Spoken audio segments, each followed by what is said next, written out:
Hello, જય માતાજી, જય શ્રી કૃષ્ણ. હું સુરેખા પરમાર તમારા બધાનું આજના દિવસમાં ત્રીજી વાર સ્વાગત કરું છું મારા વ્લોગ એટલે કે મારા વિડીયોમાં. હવે હમણાં બપોરે તો મેં એક વ્લોગ બનાવ્યો હતો. એના પછી હવે કાલે શું થયું હતું ખબર, અમે સવારે એક્ટિવા લઈને ગયા હતા કિડની હોસ્પિટલ, જે પ્રોસેસ કરાવવાની હતી એની માટે. તો સવારે એક્ટિવામાં હું અને મારી મમ્મી બેઠા હતા અને નિમેશજી ત્યાં ડાયરેક્ટ આવ્યા. હવે પછી વળતા તો એવું થયું બપોરે કે મારી હાલત તો એવી નથી કે એક્ટિવા ચલાવીને પાછા આવી શકીએ. તો પછી અમે તો બધા ઘરે આવી ગયા ને એક્ટિવા ત્યાં જ મૂકી રાખી. તો અત્યારે હમણાં અમે સાંજે ગયા હતા મારી એક્ટિવા લેવા માટે કિડની હોસ્પિટલ. ધીમે ધીમે ગયા અને પછી ત્યાંથી એક્ટિવા ભોયરામાં જઈને લીધી. પણ ભોયરામાં 4-5 જગ્યાએ બમ્પર આવે છે નાના નાના, અને માણસો નહીં, બમ્પર આવે ને તો એવું થાય કે મતલબ એક જાતનો તણાવ ફીલ થાય એના કારણે. પણ એ બાને આટો બી મારી લીધો અને જઈ બી આવ્યા. એક્ટિવા લઈને આવી, ઘરે આવીને નાહી, કપડાં બદલ્યા અને બહાર બેઠા હતા નીતા ભાભી, તો એમની જોડે થોડી વાર વાતો કરી. થોડું ખાવાનું મન થાય છે, થોડો નાસ્તો હમણાં જ કરે છે. તો અરે એટલી બધી ભૂખ નહીં કે આમ ખાઈ લઉં. પણ જો વગર મન થઈ જશે તો પછી હું ખાઈ લઈશ. હવે હમણાં શું થઈ રહ્યું છે ખબર, હું વિડીયો બનાવું છું રેગ્યુલર. આમ તો કાલે જ ખાલી આવું હતું, મતલબ બેહોશ કરે એ દાડે ડખા થઈ જાય. તો ભાઈ મારા મગજમાં બધું ફર્યા કરતું હશે. મતલબ પછી શું થાય ખબર, મને એવું થાય કે મારે કંઈક કહેવાનું બાકી રહી ગયું. અગર હું કંઈ બોલું નહીં અથવા વિડીયોમાં કંઈ કહું નહીં તો મને એવું લાગે કે મારું મતલબ કંઈક કહેવાનું રહી ગયું. પણ પછી હું કહી દઉં, મને યાદ આવી જાય એટલે પછી હું કહી દઉં. તો હું હવે બેસી જાઉં એક બાજુ, પંખો તો ચાલુ જ રાખવાનો ને, હું બેસું તો એક બાજુ સરસ થોડી વાર બેસું અને આપણે વાતો કરીએ. પછી તો સૂઈ જ જવાનું છે. હાય ભગવાન. તો આમ તો મને સારું હતું, પણ બપોર પછીથી થોડો દુખાવો હતો ને બીજું એ કે આ ગયા એક્ટિવા લેવા અને એમાં થોડા બમ્પરો આવ્યા. જતી વેળાએ બાઇકમાં બેઠી હતી, થોડો દુખાવો થઈ રહ્યો છે. હમણાં પી લઈશ દવા. જો આજે મારી નસો તમે જોઈ શકો છો ક્લિયર, થોડીક તો મને ફીલ થાય, દેખાય. અને આજે આ બે નાના નાના ડોટ છે, એકના 2 પંચર છે અને એક હતું નાનો ડોટ, અને કાલના 3 પંચર. હવે આ કાલે એટલા નહોતા દુખ્યા, રાતે એટલા નહોતા દુખ્યા, અત્યારે દુખાયા હાથ મને. તો મને સમજાતું નહીં વાર જવાનું ક્યાં. તો આવું બધું થયા કરે જિંદગીમાં, એમાં કંઈ ના કરી શકીએ. બાકી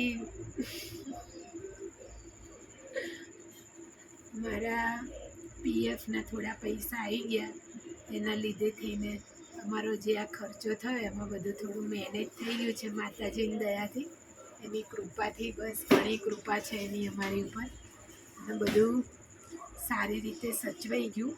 પણ હવે મેં એક નિર્ણય લીધો છે કે ભાઈ મને જેવું સારું થશે ને, એટલે હું જોબ લાગીશ એટલે હું મારી એક રકમ સેવિંગ કરીશ ઇમરજન્સી ફંડ માટે. અને આ બધાએ કરવાની જરૂર છે. પહેલાં હું આ વાતને બહુ ધ્યાનમાં ના લેતી, આ શું વળી ઇમરજન્સી ફંડ. પણ મને ખબર પડી બાપા કે ઇમરજન્સી ફંડ હોવું જરૂરી છે. અને મારા નિમેશજી બહુ એ બાબતે, મતલબ બહુ જ એમનામાં છે એ વસ્તુ કે મેનેજમેન્ટ બહુ જબરજસ્ત છે એમનો પૈસાની બાબતે, બચત, હાથ, એ બધી વસ્તુ. એ વસ્તુ મને એમની બહુ જ મોટિવેટ કરે હંમેશા. પણ એમના આયોજન બી બહુ સરસ હોય.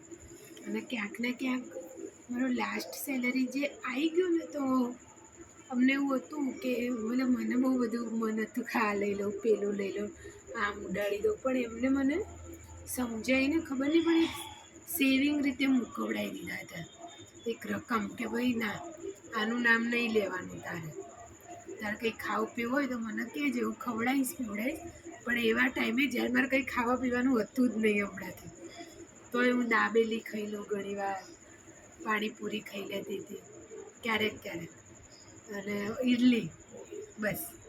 તો પણ એમનું બહુ સાચવે છે એક એ કામમાં અને પીએફના પૈસા આજે આવી ગયા તો એ સેવ કરી દીધા, જેમ જોડ લીધા હતા, મતલબ મેનેજ કરી દેશે નિમેશ છે, એટલું સારું છે. પણ મને એવું થયું કે અગર મારી 1 મહિનાની રકમ આવી રીતના સાચવી હોય તો કંઈક આવું હેલ્પ થઈ શકે, આટલી 50-60% તો મેં સારી રીતે બચત કરી હોય તો કેટલી બધી હેલ્પ થઈ જાય, બરાબર.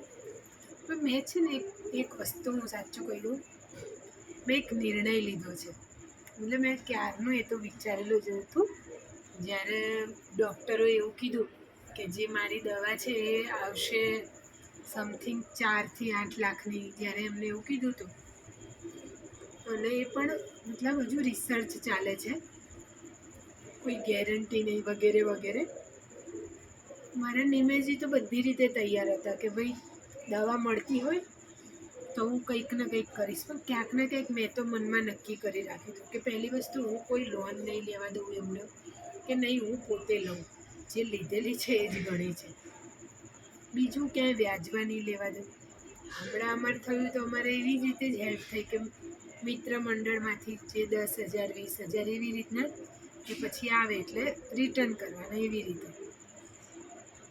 તો મતલબ આવી રીતે અમે આયોજન કરીને ચાલી રહ્યા છીએ કે વ્યાજમાં લોન તો કોઈ હિસાબે નહીં લેવાનું થતું.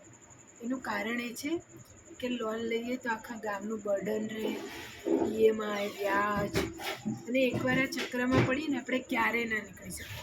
મેં તો એમને કહી દીધું છે કે મારી દવા નહીં થાય તો ચાલશે, પણ લોનના ચક્કરમાં આપણે પડવાનું થતું નથી.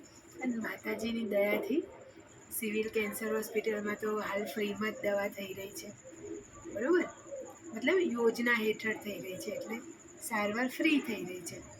તો એટલે મને એ ટેન્શન છે નહીં. આ ખોરાકનું છે એવું કે ભાઈ હમણાં તો હું ફ્રૂટને એવું ખાવામાં બહુ ધ્યાન નહીં આપતી, પણ હવે 2 દિવસ પછી હું ધ્યાન આપીશ થોડું ખોરાક ઉપર, ફ્રૂટને એવું ખાવામાં, થોડું સલાડ ને એવું ખાવામાં, કેમ કે જરૂરી છે, બરાબર. તો આગળ જઈને મારું લોહી બને, મતલબ WBC કાઉન્ટ અને લોહી ઉપર જ બહુ વધારે કીમોની અસર થતી હોય છે. તો 1-2 વસ્તુ પર ભાર આપીશ, એટલે નોર્મલી આપણે ગણીએ તો રોજનું મિનિમમ 100-150 રૂપિયાનું તો ફ્રૂટ કંઈક ને કંઈક આવે જ, બરાબર. તો એનું અમે આયોજન હવે સરસ કરીશું અને એ પ્રમાણે ચાલીશું. બાકી તો બસ માતાજીની દયા છે, બધું સરસ રીતે થઈ રહ્યું છે. હવે મારા મમ્મીને કહીશ એટલે શાકભાજીમાં કંઈક ને કંઈક એ બધું ઉમેરશે, એટલે વાંધો નહીં આવે. અને એવી રીતના પછી અમે આયોજન કરશું. અને બીજું કે લોન તો આજે નહીં લેવાની, ત્યાંથી કાલે નહીં, 10,000ની એ નહીં, લાખની તો વિચારું જ નહીં, 10,000ની એ નહીં. મેં કહી દીધું છે નિમેશજીને કે લોનનું તો સપને નહીં વિચારવાનું, લોન થશે તો ઓનલી ફોર હોમ લોન, એના સિવાય જીવનમાં કોઈ લોન ના જોઈએ. એ માને બચ્યું નહીં તો કંઈ નહીં, ખાડામાં ગઈ, એવું બર્ડનવાળું જીવન નહીં જોઈતું. કારણ કે મેં આ લાસ્ટ 1 વર્ષ મેં કાઢ્યું છે, મારો આખો સેલેરી, બરાબર,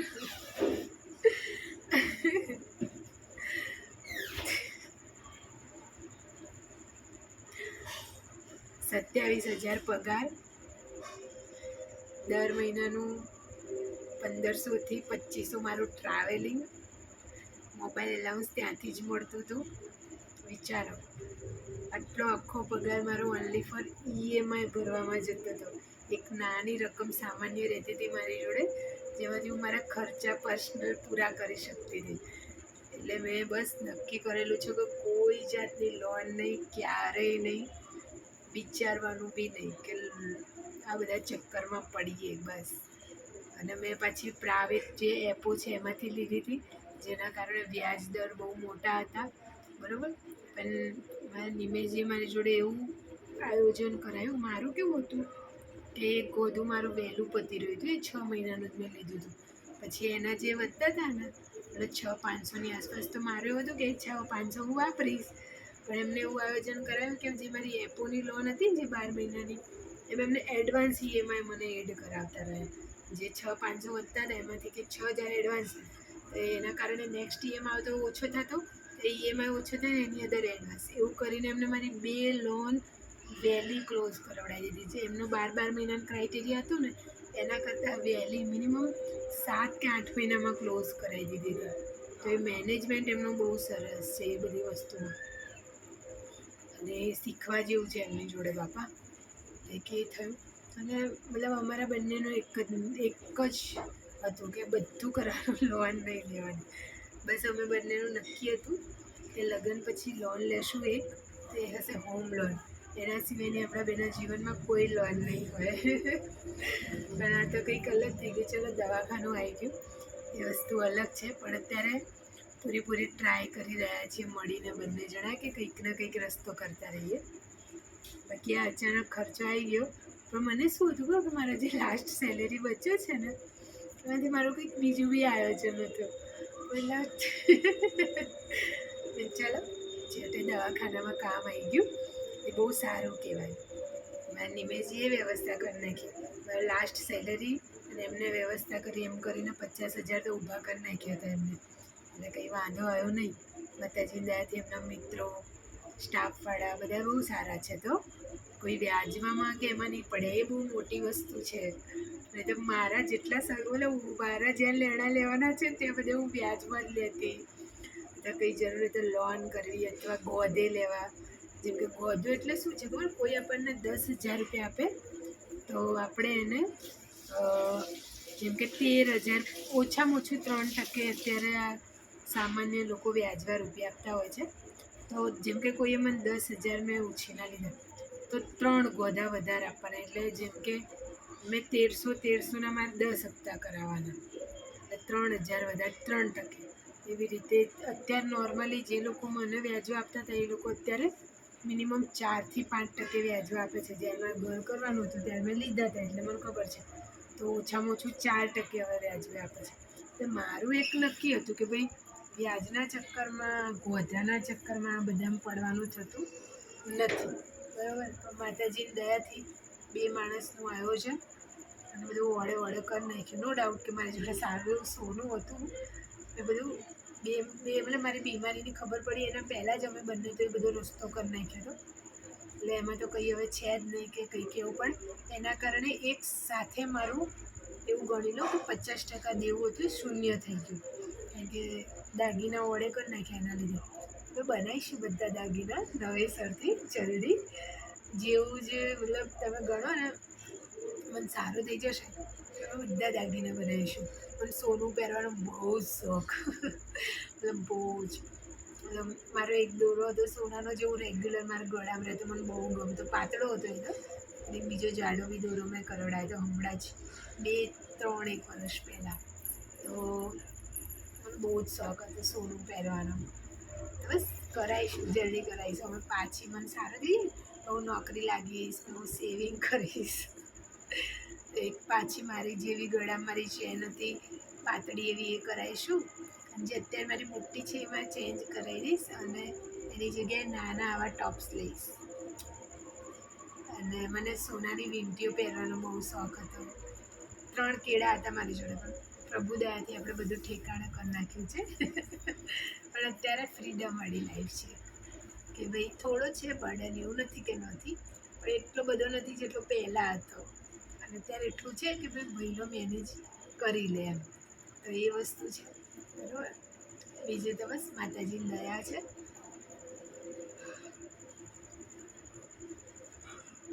સમયસર બગાસ આવી જાય છે અને સમયસર આંખો બંધ થઈ જાય. બાકી બાપા તમને ખબર છે કે મને એક વસ્તુનો અહેસાસ થયો કે મને 60% બીમારી એટલે વધારે ઘેરી લીધી કારણ કે પહેલાં હું બહુ ટેન્શન લેતી હતી, બહુ ચિંતાવાળું મારું જીવન હતું.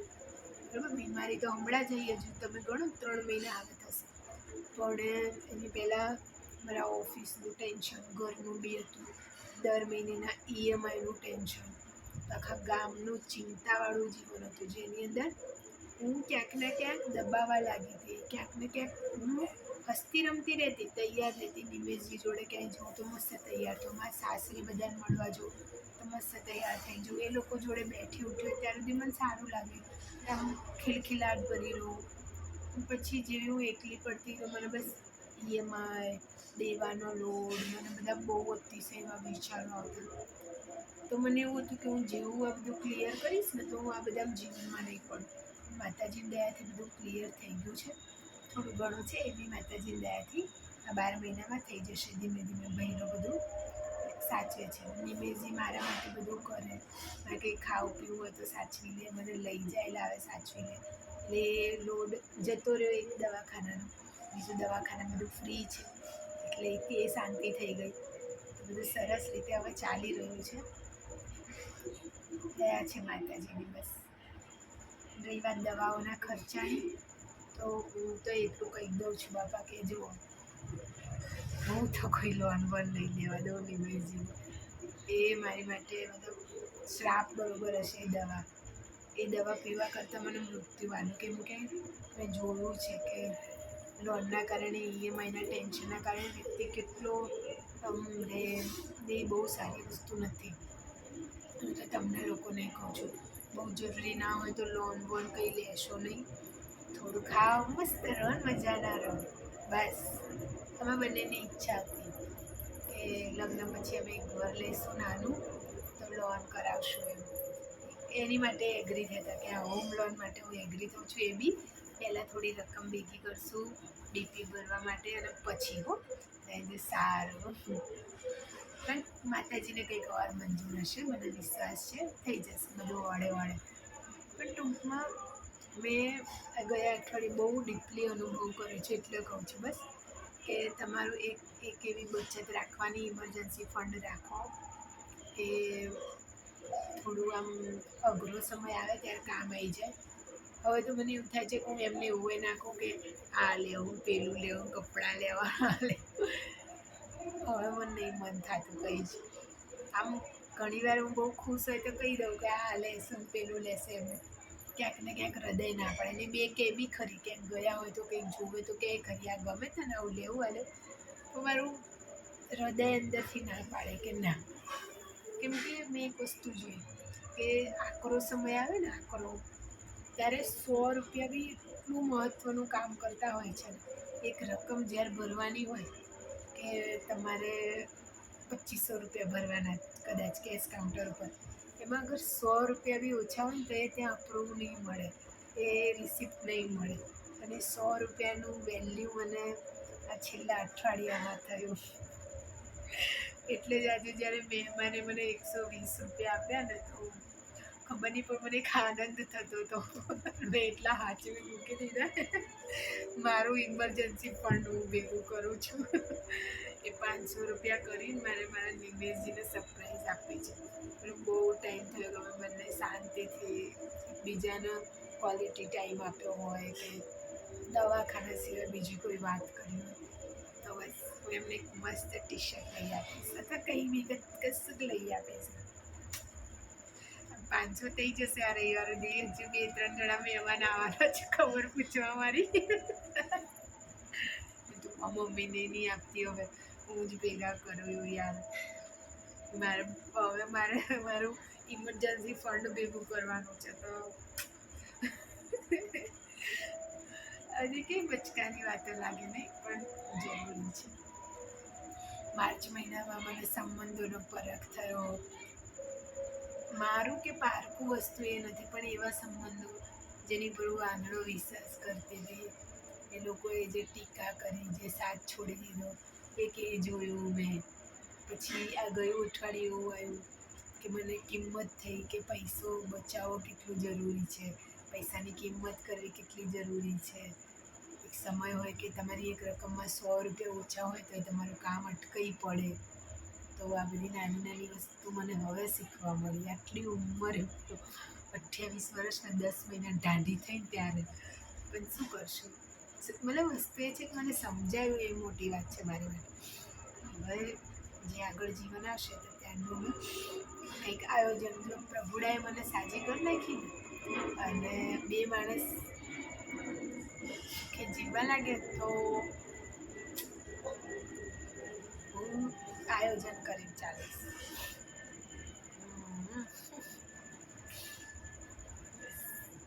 બીજું તો બસ માતાજીની દયા છે. બહુ જરૂરી છે સેવિંગ કરવું. કરજો હો ને, બધા તમે લોકો કરજો. એક આપણે પછી હું દર મહિને એક લાઈવ કરીશ ને તો જે આપણું સોશિયલ મીડિયાનો પરિવાર છે ને એ તમે મને કહેજો કે મહિનામાં તમે કેટલું સેવિંગ કર્યું. હું તો કહું 500 કરો, 1000 કરો, એ ગુલ્લક લાવી દો. 12 મહિના સુધી પણ એની સામે જોવાનું જ નહીં. 12 મહિના પછી ના કરે નારાયણ, કોઈ એવો સમય આવી ગયો તો તમને વેલ્યુ થશે એ રકમની. બહુ જરૂરી છે આ બધું. એ તો બહુ જ ફાલતુ પૈસા વાપરે છે સાચું. બહુ જ આખા ગામમાં જેમ તે લઈ લો. બધું તો મારે કંઈ કામનું ના હોય તો લઈ લો. જેમ તે ખરીદી કરો, ખાઓ ને એવા બચાવ્યા હોત તો એમાં કેટલા બધા ભેગા થયા હોત. હું ખોટું નહીં કહેતી, મેં એટલા ખોટા ખર્ચા કર્યા હશે કે મેં બચાવ્યા હોત તો મિનિમમ 2.5 લાખ રૂપિયા તો મારી જોડે પડ્યા હોત અત્યારે સેવિંગમાં. થઈ જશે. હું પાછું એક મારું હવે પાક્કું બજેટ બનાવીશ. મારે તો સગાવાલા બિચારા એવા છે બધાએ મતલબ નોર્મલ વસ્તુ થોડું લાવીને થોડું ખાય. બધા પોતાના જીવન જરૂરિયાત સામાનો સાથે સંકળાયેલા હોય કે મતલબ એવું કોઈ ઇમરજન્સી આવી ગઈ તો હેલ્પ માગતા બી અચકામણ થાય કે માગીએ કે નહીં. કારણ કે એમને બી બિચારા કંઈક ને કંઈક એમનું નાનું મોટું એવી રીતે હું તો એવું કહું કે મારે તો એવા છે કે જેમની હેલ્પ મેં પહેલાં કરેલી હોય અથવા મારા થકી થતું મેં કંઈક કર્યું હોય તો મને એવું થાય કેવી રીતે કહેવું બી કોઈને. બધા પરિવાર લઈને બેઠા છે, નાના બાળકો હોય, ઘરડા બુઢા હોય ઘરમાં એમને, તો કહેવું કેમનું. તો ગયા અઠવાડિયે મને આ બધું ફીલ થયું કે મતલબ બહુ અઘરું છે. જેમને જેમને એવું કીધેલું છે સગાવાલા છે કે કંઈ બી મદદ જોઈએ તો કહેજે, ક્યારે અડધી રાત્રે જરૂર પડે તો કહેજે. પણ એ ખાલી મોઢે લગાવવા કીધેલું છે અને અહેસાસ થઈ જ જાય આપણને. તો હું તો ના કહી શકું. મારા નિમેશજી જોડે એવા સંબંધો છે કે જે અડધી રાતે બી મતલબ ઊભા રહે એવા છે. એમના દોસ્તો છે, સ્ટાફવાળા છે, મતલબ એમની જોડે છે. હું એ વસ્તુમાં હારી ગયેલી વ્યક્તિ છું. મારી જોડે નથી એવા લોકો કે એવા સંબંધો. મને તો ઘણી વાર એવું થાય કે મારા જેટલા સંબંધો છે ને એમાં સૌથી સુખી જ હું છું.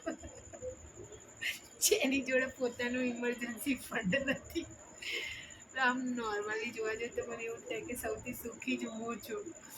આ તો ચલો આ તો 1.5 મહિનાથી જ ઘરે છું ને આમ જોવા જઈએ તો મતલબ માર્ચથી. બટ એના પહેલાં તો આપણે કાબિલ માણસ હતા, બધી રીતે બધું સરસ મેનેજ કરી રહ્યા. અને લાસ્ટ આ 1 વર્ષથી જ મારા ઉપર EMIનો આટલો બધો લોડ આવી ગયો હતો કેમ કે અચાનક જ મેં ઘર કર્યું. કોઈ આયોજન વગર, કોઈ બચત વગર, કોઈ સેવિંગ વગર. તો નોર્મલ વસ્તુ બધું EMI ઉપર સાહસ કરે છે. સો મને એવું થાય હું બધાથી સુખી છું, હું એક જ નંગ છું. તો કેવી રીતે યાર હેલ્પ માંગી. તો મારા ભાવેશભાઈ છે ને તો બિચારા એ આખું પરિવાર ચલાવે છે. તો એમને તો કીધું હતું તારે કંઈ બી જરૂર હોય કહેજે. અને એ તો મતલબ એમ મારા રવિવારે ઇન્જેક્શન હતા પછી ભાવેશભાઈને અમને લચ્છી ખાવા લઈ ગયા બધાને. તો કે મતલબ અમે આ બધી વાત જ કરતા હતા. તો એમને તો એટલું કહી દીધું કે લો 5,000 મારી જોડે ત્યાં પડ્યા છે રાખો, નહીં જોઈતા કે મારા પાછળ તમે રાખજો. એ ટાઈમે મને બહુ આમ થેન્ક યુ ગોડ એવું થયું કે તે આવા ભાઈઓ આપ્યા છે. એની માટે ખૂબ ખૂબ આભાર પ્રભુડા. ક્યાંક ને ક્યાંક એમનો એ હકારો ને ક્યાંક ને ક્યાંક એમના આશીર્વાદ, તમારા બધાના આશીર્વાદ, ક્યાંક ને ક્યાંક મારી સિગોતરનો ટેકો એવો રહ્યો કે એટલું સરળતાથી બધું પતી ગયું. અમે જે ધાર્યો તો એના કરતાં બધું ઓછા ખર્ચા બહુ સરસ રીતે પતી ગયું.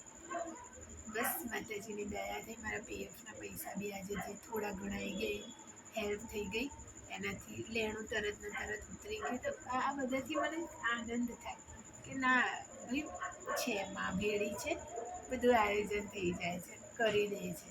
ખબર નહીં, મતલબ મારે જે ટાઈમે જ્યારે જેની જરૂર પડી, જે સમયે ત્યારે એ સમયે એ વેળાએ બધી હાજર રહી છે. એ વસ્તુ હોય, એ વ્યક્તિ હોય, મતલબ કોઈ શક્તિ તો છે મારા ભેળું, જે મારી રક્ષા કરે છે, જે મને સાથ આપે છે, જે સપોર્ટ કરે છે. એટલે આશા નથી, તમે લોકો માનશો નહીં. જ્યારે મતલબ અમે સિવિલ જઈએ ને તો ઘણીવાર જ્યારે ઘણા લોકો એવા હોય છે કે એમને ઘણા સહી સિક્કા કરાવવાવાળા પ્રોસેસ જે કરવાની હોય, તો જેમ કે 50% કોઈકને ફ્રી હોય અથવા બીજું કંઈ હોય, તો ઘણા લોકોને અમે જોઈએ છીએ કે એક રકમ નથી હોતી એમની જોડે, તે કેટલા ટેન્શનમાં હોય. ત્યારે ઘણીવાર હું બી ડરી જતી કે યાર આ કંઈ થશે તો આમ થઈ જશે, તો આમ જે સૌથી મોંઘો રિપોર્ટ આપ્યો એ જ વસ્તુ અહીંયા નહીં હાજર હોય તો બહાર મોકલશે તો આવું બધું થાય. જેમ કે મારો પેટ સીટી સ્કેન વખતે જે પ્રોસેસ માટેનું જે દવા ઉમેરવાની હતી બોડીમાં, એ 11,000 રૂપિયાની હતી. તો એના સહી સિક્કા કરાવવા પડે, પછી જે ફ્રીમાં પ્રોસેસ થાય એવું હતું. તો સહી સિક્કા કરાવવામાં જે દોડા થયા હતા એમાં ક્યાંક એક જગ્યાએ નકારો બી પડ્યો. તો મને એક ડર થઈ ગયો હતો કે હવે અચાનક કેમનું બધું આયોજન થશે, એવું બધા વિચારો આવતા હતા. પણ પછી એ થઈ ગયું અને એ બહુ જ સારી રીતે થઈ ગયું. 11,000 રૂપિયાનું અમારે જે ઇન્જેક્શન ત્યાંથી આપતા હતા એ ફ્રીમાં મળી ગયું અમને. અને મતલબ એ લોકો જ મંગાવે, મતલબ ટૂંકમાં પ્રોસેસ થઈ ગઈ ને એમાં સહી સિક્કાનું બધું સરસ રીતે થઈ ગયું. તો મને એવું થાય કે ના પ્રભુ તમે સાથે જો, એ શક્તિ છે એ સાથે છે, એટલે અટકવા નથી દેતા. બસ એમની દયા છે ને બધું ચાલ્યા કરે છે. દયા છે તો બસ જીવાડી રહ્યું છે.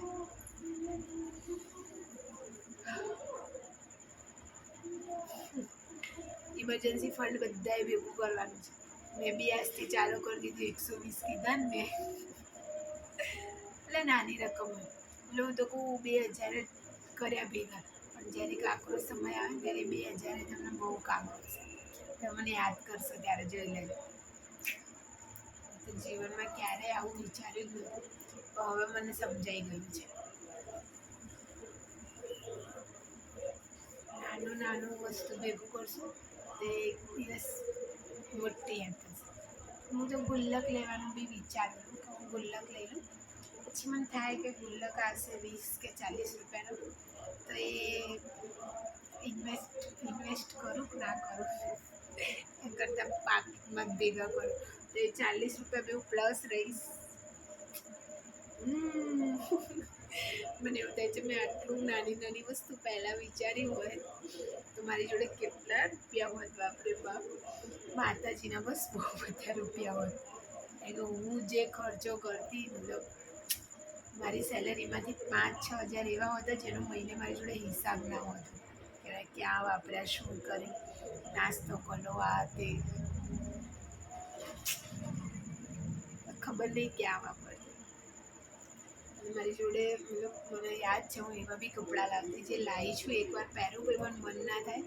મતલબ દીદી કે કોઈ મતલબ જે મારા છે રિલેટિવ ક્લોઝ જેમને આપવા જેવું તો આપી દઉં. પણ મને એવું થાય કે હું લાવતી હશું શું કામ.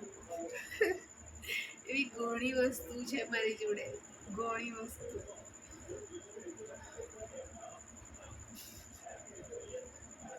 પછી હું દેખાદેખી બી બહુ કરતી, મતલબ કોઈ ફેશન આવી છે તો જે પહેરું એ મૂકીને બીજું કંઈક લઈ લઉં, આ તે.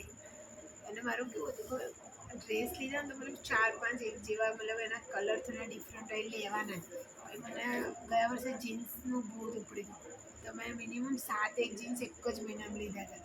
તો એ ખર્ચો મને મતલબ ભૂત ઉપડે બધી વસ્તુના કે આ લેવું. મને એક વર્ષ બી લીધું, 7-8 મહિનાથી મને ઘડિયાળો લેવાનું ભૂત. મેં 4 ઘડિયાળો એક સાથે લીધી હતી અને સસ્તી નહીં, સારી એવી, મતલબ મારા બજેટમાંથી એટલી મોંઘી બધી 600-700થી મોંઘી. તો 2 ઘડિયાળ તો મેં ગિફ્ટ કરી દીધી. મતલબ મેં થોડા દિવસ પહેલી મેં મને નહીં ઓછી ગમે, મેં ગિફ્ટ કરી દીધી. મતલબ આવું છે મારું. મને હવે બધો અહેસાસ થાય છે કે ભાઈ મારે એક બચત કરવાની જરૂર હતી અને હું હવે કરીશ ને કરીશ. તમે લોકો બી કરજો, કરવી જ જોઈએ બચત.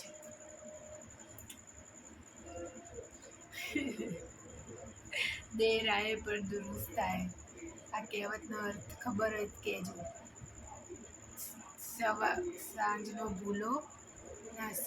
ભૂલો સાંજે પાછો આવ્યો. મારા મોઢે બચતની વાત સાંભળી મારા નિમેશજી બી આજે ખુશ થઈ ગયા હતા. આહા, એ મારી માટે એક ગીત બી ગાય છે, વાળ વાળ વાળ મારી વેળા રે વાળ, એમ કરીને.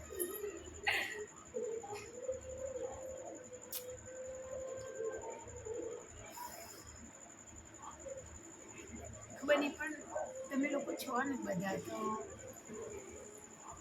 મને એક રાહત રહે છે. મારા હૃદયની વાત આમ કહી દઉં છું તમને લોકો, હવે હળવી થઈ જાઉં, સૂઈ જાઉં છું મજાની. મને નહીં ખબર કોઈ મને કઈ રીતે જજ કરશે, શું વિચારશે, શું કહેશે. બસ એક રાહત થઈ જાય છે. પણ આમ હવે પહેલાં જેવું લોકોના ટોળામાં બેસીને જે વાતો કરતા ગપચપ આપછાપ એવું નહીં ગમતું. શું એકલી હોય મારા વિચારો અને મારી વાતો મારા બધાને સામે મૂકીને હું ફ્રી. પેટમાં દુખાય છે, નીંદર તો નહીં આવતી હાલ. ખાઈ લઉં, પછી થોડા કાંટા વાટા મારું રીલ જોઉં, પછી સૂઈશ.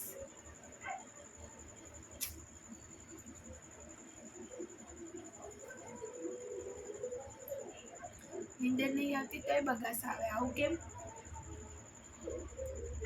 જો આ નખ મેં કાપી દીધા હતા, આ નખ મેં નહોતા કાપેલા છે, મને દાંત સાંભળવી પડી. તો હું હવે નેક્સ્ટ ટાઈમ ઓપરેશન હશે ત્યારે કાપી દઈશ બધું. કે આ અમારો પાછળનો દરવાજો છે, અંદર કોકનું ઘર છે. કોક એટલે મતલબ અમારા પાડોશી બિચારાને ઓળખું છું.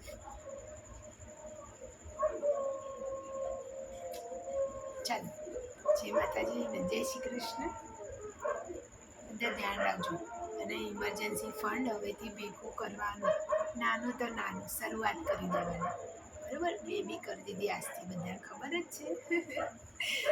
ઓકે, ચલો, જય માતાજી ને જય શ્રી કૃષ્ણ. બધા પોતાનું ધ્યાન રાખજો.